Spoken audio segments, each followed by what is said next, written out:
Welcome, everyone. It's great to see you all today. For those who may not know me, I'm Yael Shapira, OLAM's Director of Network Engagement and Programs, and I'm excited to delve into yet another topic of ethical best practices through our Aspire program. If you haven't done so yet, please introduce yourself in the chat so that we could know who's here. So for some of you, this may be your first Aspire webinar. So I will share just a few elements of the program, and we encourage you to check out our website for more information. The website link is in the chat. Aspire offers many resources and tools to support your organization's work in ethical communications, community engagement, monitoring and evaluation, and global volunteering. We're offering microgrants of up to $1,500 per year to partner organizations to use towards improving your organization's ethical practices. Additionally, we've already had some really interesting and practical webinars in these past few months. So please email me or send me a message in the chat if you would like a list of the recorded webinars that you may have missed. Today's webinar falls under the topic of ethical communications, and it refers to the 9th commandment in our ethical spectrum, which is choose language carefully. We want to encourage our partners to continue to reevaluate their language choices to ensure that the terminology they use, internally and externally, is current, inclusive, promotes equitable power dynamics, and represents the organization's values. We hope that you will share the recording of this webinar with your colleagues, since it's relevant to all staff, not only your communications managers. As we've learned in a previous webinar, we are all communicators, and how we choose to do so matters. You'll learn a lot more about that today, and I hope you will share about your experiences.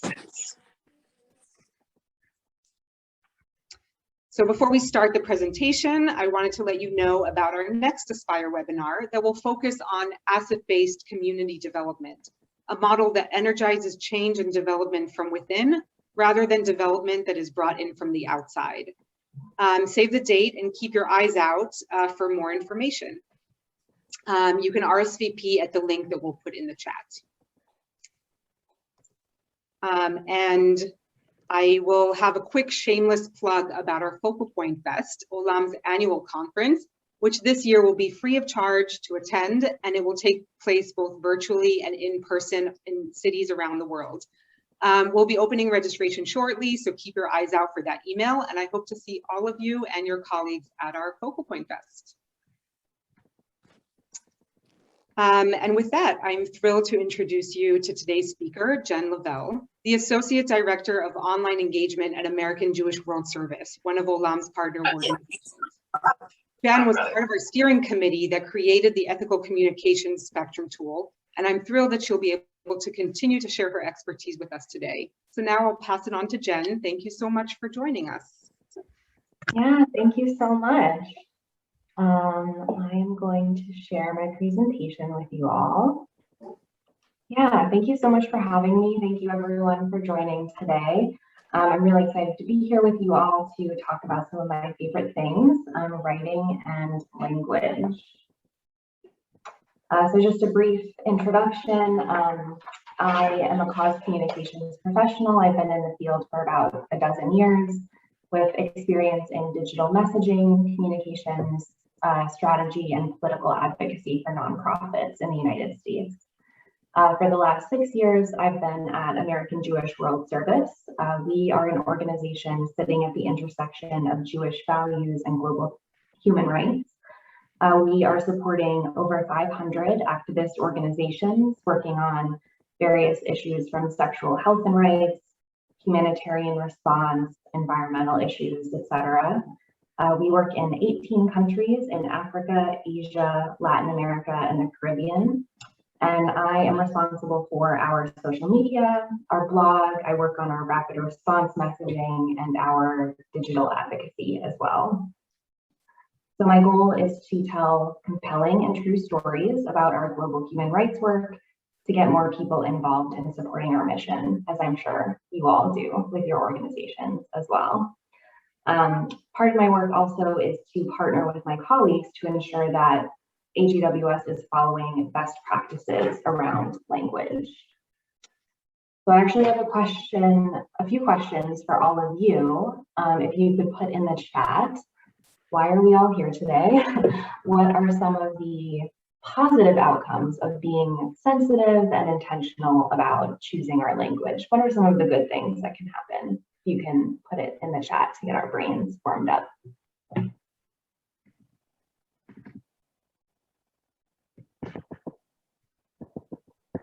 Inclusion.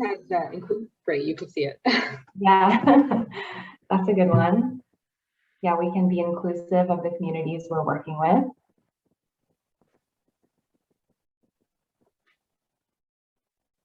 Ooh, trust. Trust is a really good one.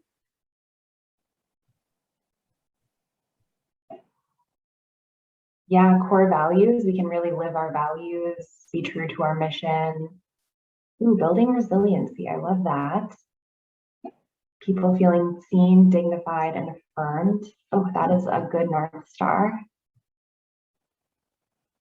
Yeah, yeah. We all have platforms in this room. We have websites, social media, email lists.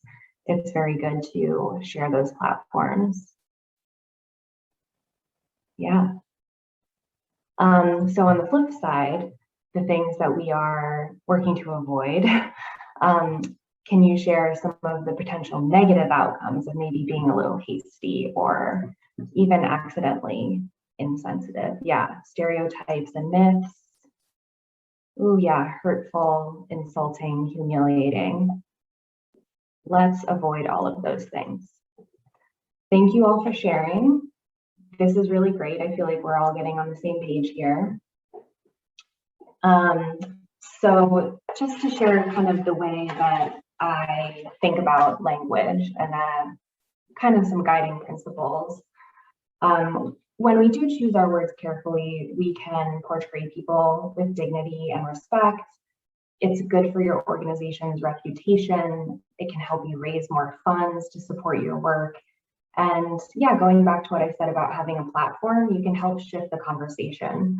We all have these platforms, you know, our social media, email lists, and we're in these conversations every day about our work. So we hold a certain amount of power.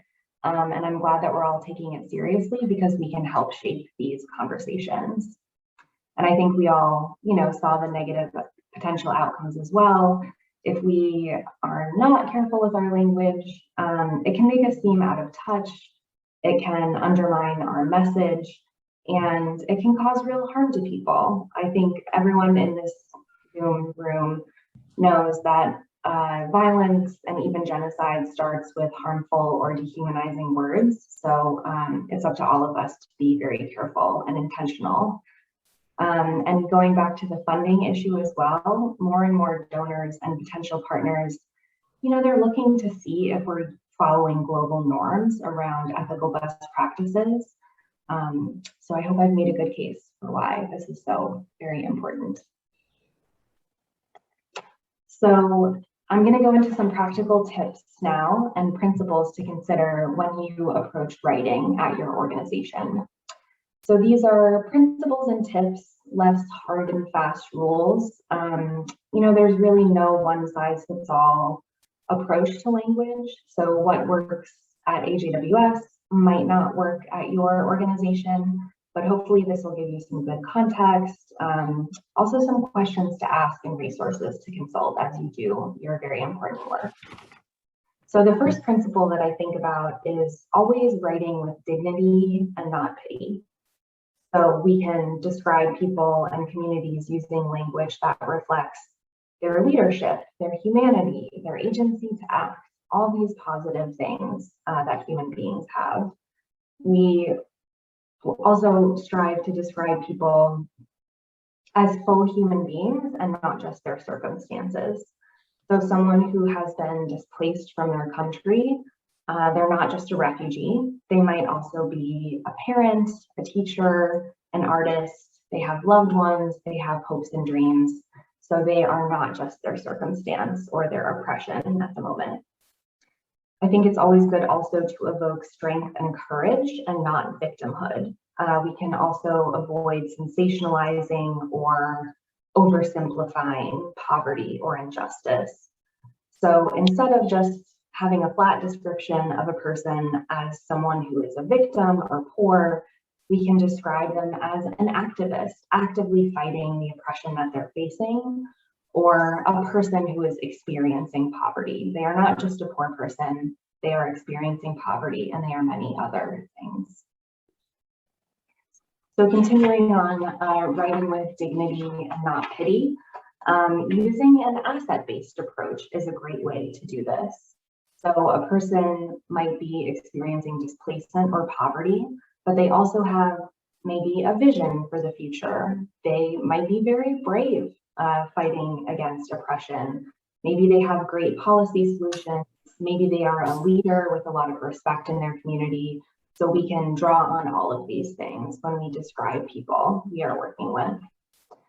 So I like the example here. You can just kind of see it in a fundraising appeal in your inbox probably. You know, adolescent girls need your help to stay in school. So instead we might say, these girls are brave and they're activists and they're not working just for themselves, but to ensure that also their peers can stay in school and make their own decisions about marriage and family. So the second example shows the activists with more power. It shows why they do their work. It's also maybe a little obvious that the second example is longer than the first one. So I just want to acknowledge that showing nuance and being careful with our language sometimes means we need to take up a little bit more space. And this makes our work a little bit more challenging, but I think it's absolutely worth it and becoming more the norm. Even on Twitter, we see the threads of multiple tweets is kind of standard now. So I would say, you know, we have titles and headlines to write and we need to be pithy, and we also have, I think, more real estate when we're writing than we think sometimes. So the second principle that I think about when doing this work is to avoid perpetuating power dynamics and stereotypes. So even on the broadest level, just acknowledging that the way we talk about the places where we work, it's really tough. It can be problematic, and the way we describe where we work can perpetuate power dynamics. There's really, unfortunately, no perfect way to describe the regions where we work in just one phrase. A lot of times the terms we use can evoke negative connotations, like third world. Where did this come from? This is like a remnant of the Cold War era when capitalist countries were the first world, communist or Soviet countries were the second world, and all these non-aligned states, often resource-poor countries, were the third world. So I think we can leave third world back in the Cold War. I don't think we need to use that anymore. Even saying developing versus developed assumes a hierarchy, and like, you know, countries that are developed are the norm to strive for, and countries that are developing are less than. So AJWS has chosen to move away from saying developing world. It's a choice, you know, every organization needs to make on their own. Sometimes we say global south. This is imperfect also. It doesn't really capture all of the countries that we're talking about, and it's a little bit insider. So maybe human rights experts are using this term, but it might not be as accessible. So we often find that we just should specify the countries that we're referring to. So when we talk about, we support land rights work from Mexico to Uganda, like just naming the countries often is a good solution for us. So also when it comes to avoiding perpetuating power dynamics and stereotypes, I think the best tool you have in your toolbox is to use active voice. It attributes responsibility for the way things are, and it strengthens your writing. I think it just makes your writing more clear. It just makes it clear what you're talking about. So name the perpetuators of oppression and harm directly. So whether that's a person, like a president or a governor, or a system like apartheid or racism or white supremacy. I think this is important because to say that someone is oppressed without saying why or who is responsible for that oppression can be harmful. And I think in the worst cases, it can unintentionally place blame on the person who is experiencing oppression. So using active voice and naming perpetuators of oppression, it fits into this hero and villain structure of storytelling, which is kind of just how our brains are wired as humans. Who are the characters in the story? Who is the good person or the bad person? Who's the hero? Who's the villain in the story? So the examples I have here, LGBTQI plus people are facing discrimination. Okay, what does that actually mean? Why are they facing discrimination? The second example in active voice, oh, it's the landlords who are denying them housing. So not only does this make it more tangible, it also makes it more solvable. If we don't know where the oppression is coming from, how can we stop it? But if we know it's the landlords who are discriminating against people, we know that we might be able to pass a law to change this. The second example is about a community having its land rights violated. This is very abstract. What does it actually mean? What are land rights? Are people trespassing? You know, what's actually happening here? But using active voice and active verbs just makes it clear what you're talking about. It strengthens your writing, and it helps to avoid stereotypes and power dynamics because you know what's actually happening in the situation. So the next principle is about avoiding white savior language that could imply inequitable power dynamics. So hopefully we're seeing this language a little bit less in the world, but it certainly still exists. Words to avoid or rethink or further investigate could be empower or lift up. It implies that one person is higher or better than the other. So whenever you see that in your copy, I think it's something that we can investigate and be careful about.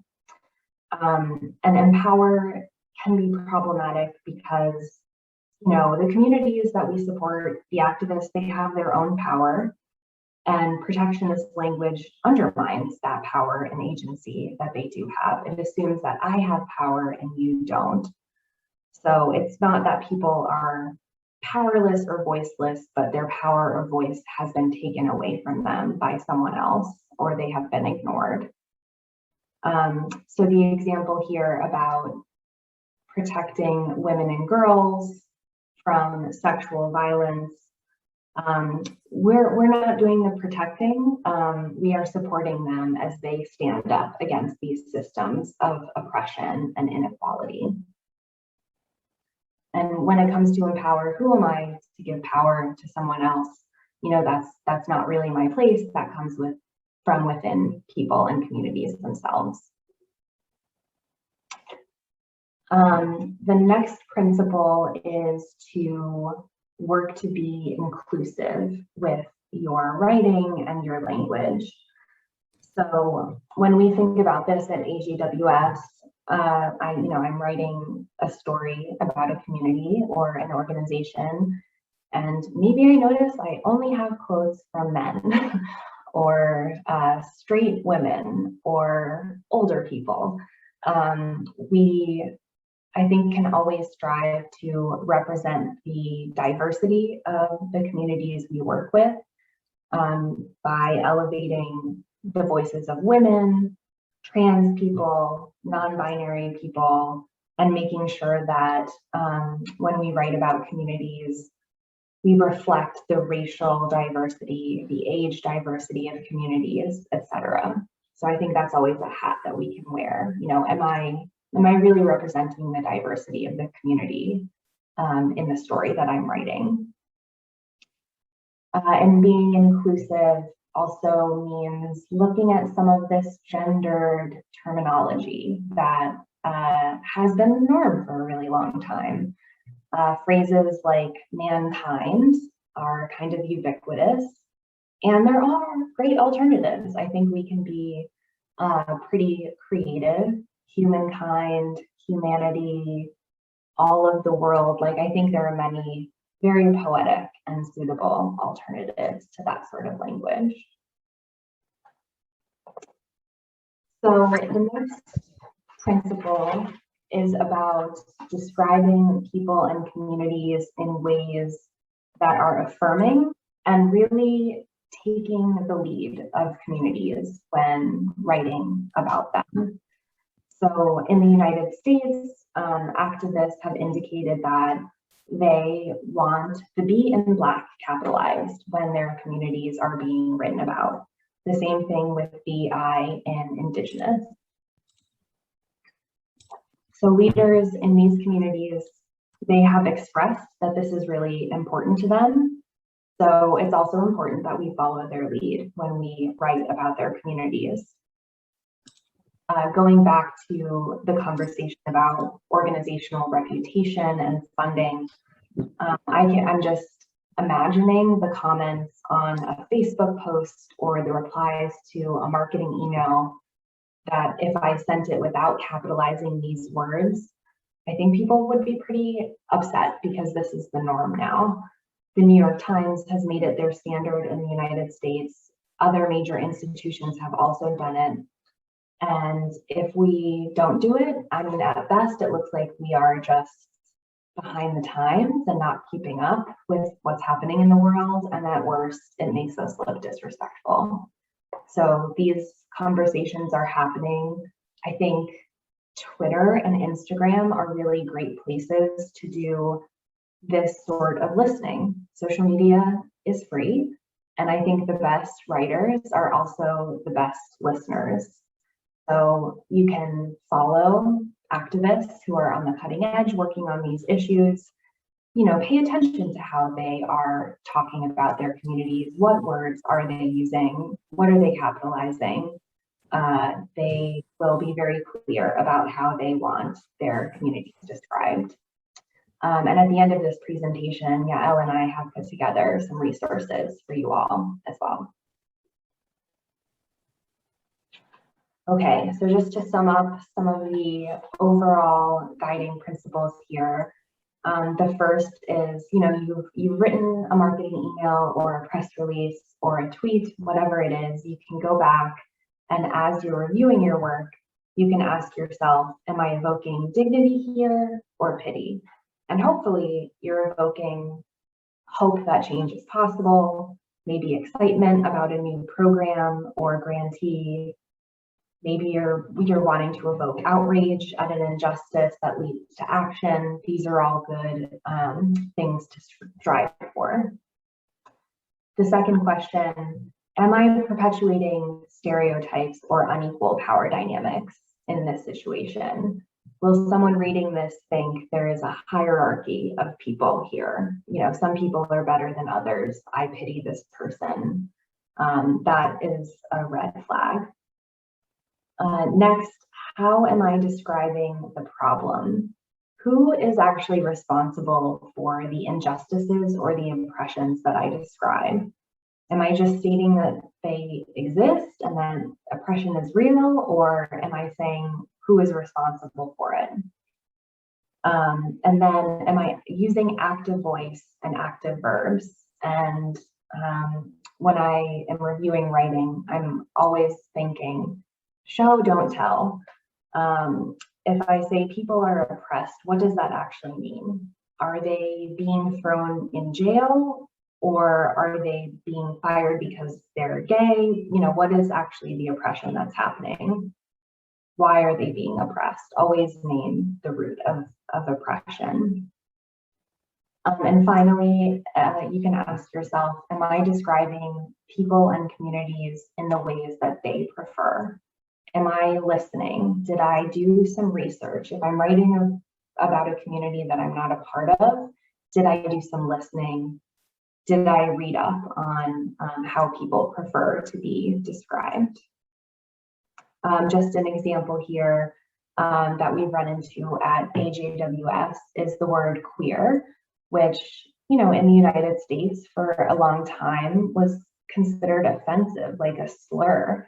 And younger generations have, you know, reclaimed this word.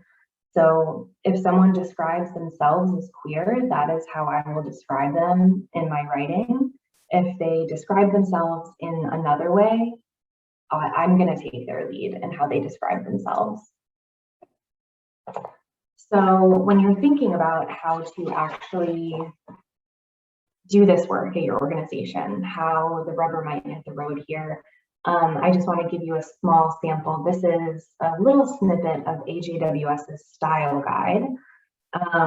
So you can see we have some words that we've heard from grantees, from our expert staff, are offensive or just not really being used in the communities where folks are working, like impoverished, destitute, vulnerable. People prefer not to be described that way. So we have instead generated alternatives that we can use in our writing. And we're thinking about accessibility as well as sensitive language use. So for an expert audience, resource poor people and communities, sexual minorities, people who are human rights experts might use those terms. But for our donor audience, that might be a little bit too in the weeds and less accessible and clear. So in addition to being sensitive about language, we also think about accessibility and audience. So hopefully this can maybe be like a template. If your organization is working on this sort of thing, you can, you know, pinpoint the words that are just not working. And then when you're reviewing copy, you can always flag that sort of language. So I also want to acknowledge that this whole presentation has been in English and not all of us work only in English. I know that at HGWS, we work in several different languages. We are always trying to be mindful about translation as well, especially when it comes to gendered languages like French and Spanish. These are always careful considerations for us when we decide to work with translators. When we need to work with translators, which is often, we try our best to work with people who are familiar with the context. So if they're translating in Hindi, they are aware of the conversations around LGBT rights that are happening in India, and they know to translate both literally and for the meaning of the words that we're choosing. They'll know what sensitivities are culturally. So I just wanted to open it up now to people who work in languages other than English. If you have anything to share with the group, I would love to have you share it.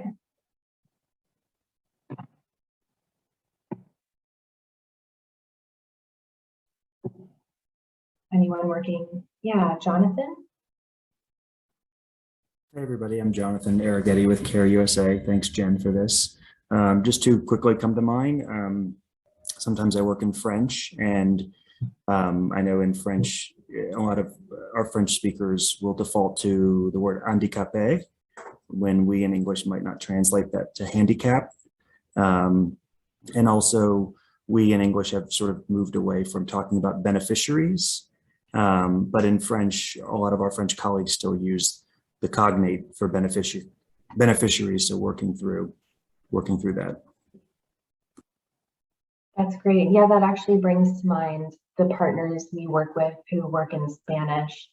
They use the word accompaniment when they talk about, you know, supporting other communities. And it has a bit of a protectionist, it can be seen as protectionist in English. So that's something we struggle with as well. Elisa, I see you have your hand up. Yeah, I think for us, and the vast bulk of our work is in the Middle East, and we're in the Middle East. Although we're here because of one project we have in Kenya. But I'm thinking more in the Middle East setting, what we often are thinking, what are we posting in Hebrew, and what are we posting in English, and what are we posting in Arabic, or, you know, 3 languages, and why? and when is a whole weighted conversation as well. It needs a lot of thought at times, aside from which words we're using for what as well. Yeah, thank you. I know it's, throwing something into Google Translate is sometimes what you have to do when you're working quickly, but when you can employ a translator who understands the context, it's so much better. Oh yeah. It's interesting because I work in the spheres of, the US, but also in Israel. And, one of the words that I just don't hear anymore in English, as you mentioned, is third world, just because it's just irrelevant, it's condescending, it's just not a word or a term that we should be using. But in Israel, I still hear OLAM shlishi, third world, being used in the media and news. Like, people have not had the conversation that we've had in English, and it's just interesting to see that gap. And I wonder kind of if that conversation will reach other countries and other languages, and if there is someone here who works in Hebrew and kind of deals with this, I'd be curious to hear. But I feel like there's a lot of work to do about other languages.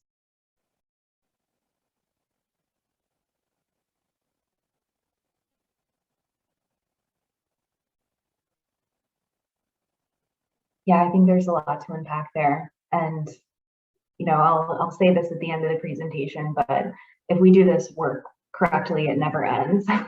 So I think it's very ongoing in nature. But with that, I wanted to say something. Sure. Hi, I'm Ayelet. I wanted to say something about the language. When I'm working in Africa, so I'm doing a lot of translation because my donors are from Israel and also from around the world, so English and Hebrew. But I had an idea while you were talking, and I was thinking to myself that we need to write down as we refer to ourselves.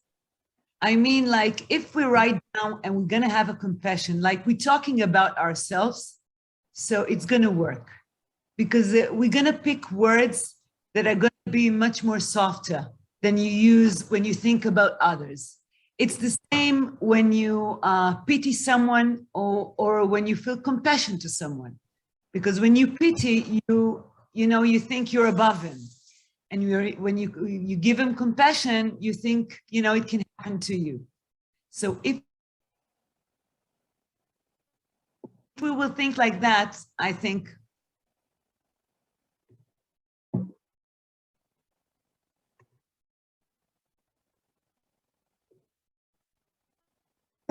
I think we lost you a little bit, but I think your sentiment is so wonderful. Thank you so much. No, I think we should add that to our list. Exactly. Think about how you describe your own loved one, family, and friends, and we should just describe all people in that way. I think that's a great guiding principle. Yeah, thank you for sharing. I would love to actually break us out into some small groups in a moment. Let's put this into practice. Let's look at some writing that has some problems. We have 3 case studies, so we'll break everyone up into 3 groups. And Angela, thank you so much for putting that into the chat. So get into your small groups, look at this little snippet of text. I'm sure you could see it being a fundraising email. You visit a website. 2 of them are invented and 1 of them is real. Let's see if you can tell which one is real. And just ask yourself, what language here raises a red flag? How might you edit it? And then I think the most important part is to recognize that we might not be experts in all of these issues. So what questions do you have left? Where would you look to get help editing this copy? What additional questions are lingering after you go through this? Would someone from group 1 like to share some of their red flags, maybe how they would change this?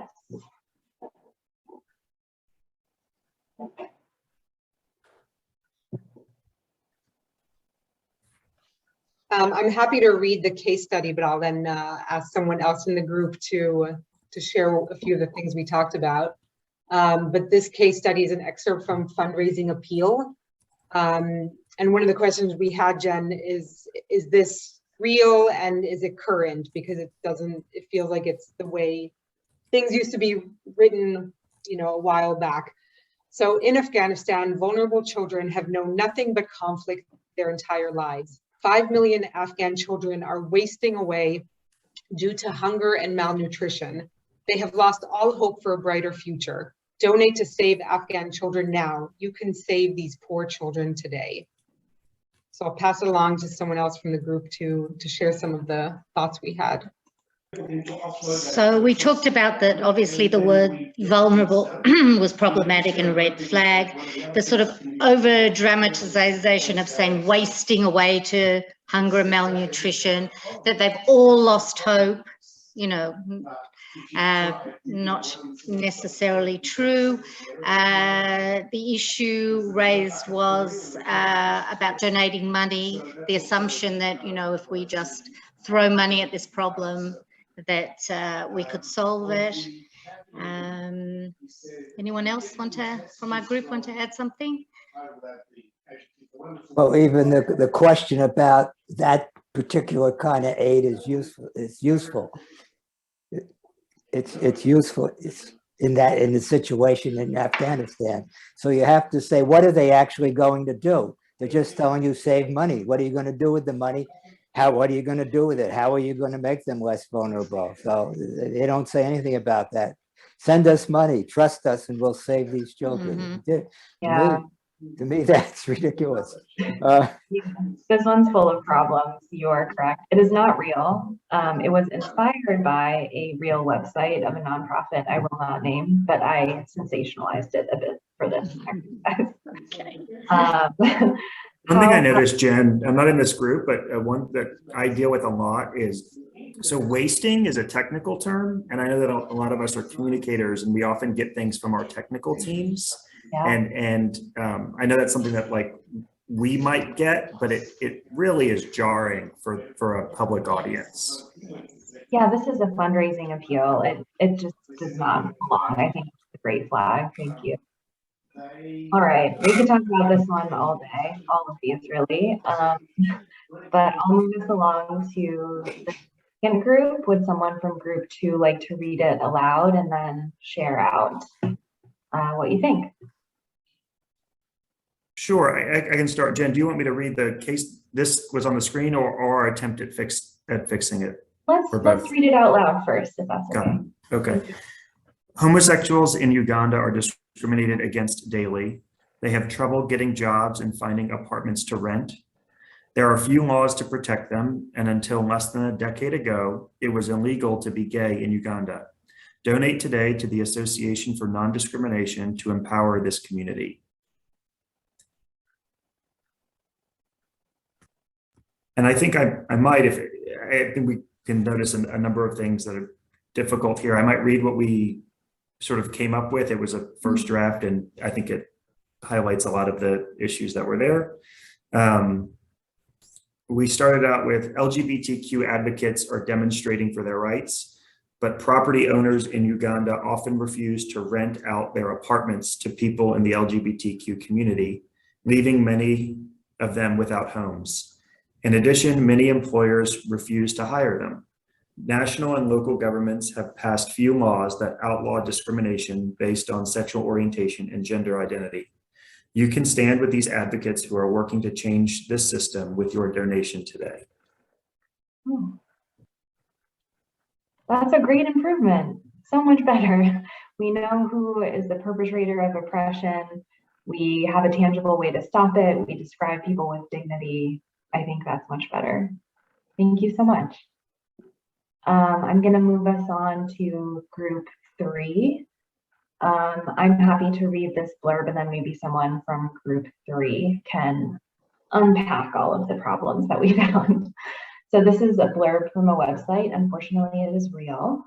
Volunteers can make a significant difference in the arc of Nepal's children's lives. What's more, they'll fall in love with these beautiful, dark-eyed, bright, smiling children. English is the international language of opportunity. That truth is remarkably relevant in Nepal. Conversational English lessons in small groups of 5 students or a classroom of 30 bring basic English skills to impoverished students and help them improve their future education and employment opportunities.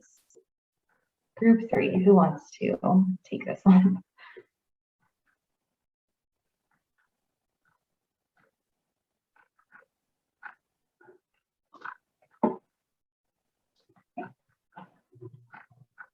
I can if no one else does, but there are other people in the group who had lots of things to say, so please do chime in. We felt uncomfortable with the whole idea of this text in terms of the volunteers being able to make a significant impact. There's obviously complexity to do with bringing volunteers into this context, but this sentence in itself, the first sentence, is really putting the volunteers as the heroes in the story. It's white saviorism, and not showing the children in the correct way, and even more so in the second sentence, which really objectifies the children in terms of talking about their appearance, and being very stereotypical about the way that they look, potentially being excluding children that don't look like this. And it's not a good situation to be in, to be encouraging volunteers to fall in love with these children. That's not the appropriate way to act in this situation. Saying that English is the international language of opportunity is reinforcing power dynamics, and specifically the use of the phrase impoverished students, we didn't think was the appropriate phrase to use. It doesn't show their full humanity, and the phrase of help improve their future education didn't sit well with us either, in terms of changing the power dynamic of the piece.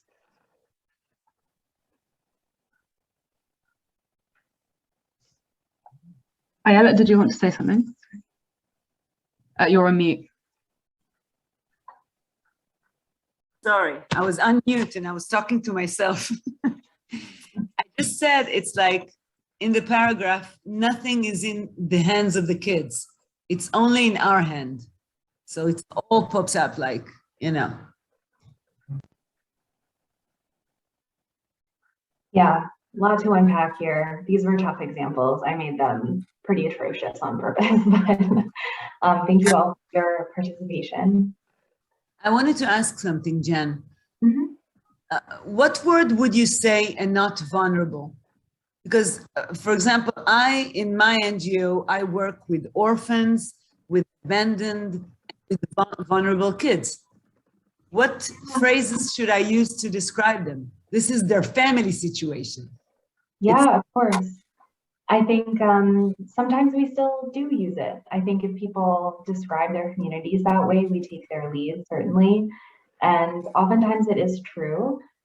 I think saying what they're vulnerable to is very helpful. Like, I think vulnerable can be a little abstract. So vulnerable to trafficking or dropping out of school or child marriage, like being specific, I think often helps. And I'm sorry, I don't have a hard and fast. Yeah, but sometimes you have so many different cases that you can write down each case. So you write down vulnerable kids. Yeah, I know when you're writing a title or a headline, it's very tricky. Okay. Thanks. I want to jump in here and just recognize that we're almost at the hour. Jen has kindly offered to stay another 15 minutes if people can stay and ask questions, we can have a bit of a discussion. But I will, for those who have to jump off, I will thank Jen for the great presentation and all of you for joining. As usual with all of our webinars, this is, we could spend hours and hours on this, but this is just a little taste to hopefully get you and your colleagues to have conversations about this moving forward. In the chat, I am putting a link to our very, very short survey for feedback. It really, really helps to hear from you to help us plan our next webinars. So please just take 3 minutes to fill it out. And yeah, thanks again. I'll pass it on to Jen and to all of you if you have any questions to ask. Thanks, Yael. Sure. I definitely want to take your questions, and this presentation will be emailed out. I want to flag these resources that Yael and I put together that I think are very helpful. And I would be happy to maybe answer any questions that you have if I can.